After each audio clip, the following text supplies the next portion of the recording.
A day in my life as an independent mommy with one princess.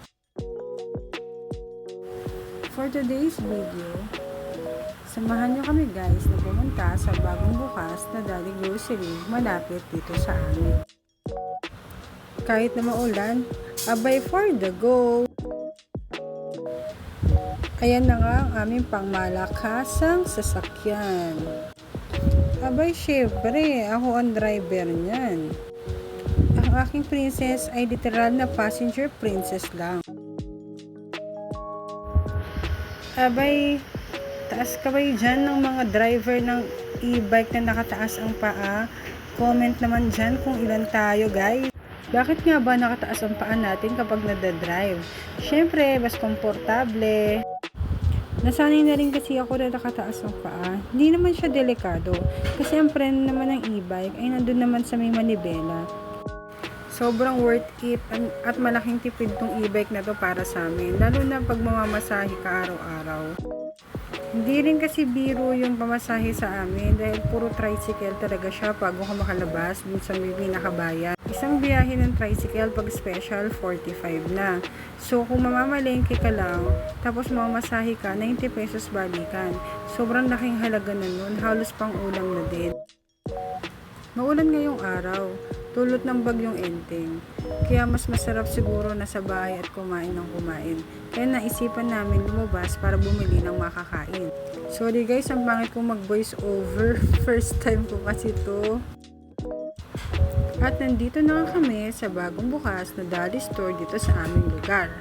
Dito kami nagpark sa gilid kasi wala silang parking dito sa may mismong harapan ng grocery store nila. Yun nga pala ang aking prinsesa. Di nakaupo sa tasa. At syempre, kukuha na yan ng basket niya. Ano pa ba, ate? Syempre naman, for the go. At marami na nga kayong napanood na vlog dito regarding sa mga prices na meron dito sa Daddy. So, hindi ko na iisa-isahin pa sa inyo. Ang sabi niya, syempre, mami, 650 pesos lang tong biskuit. Try naman natin. Di syempre, ako naman, for the go lang. Kaya bawal mapagod ang mami. Bawal lang hindi pumasok sa work. Kasi may isang bata na gusto itry ang lahat ng bago sa kanyang mga mata. Singit lang sa vlog ni Mami. Itong lumpia na to, batang 90s, kaway-kaway dyan. Kumuha kami ng isa, try lang ulit natin.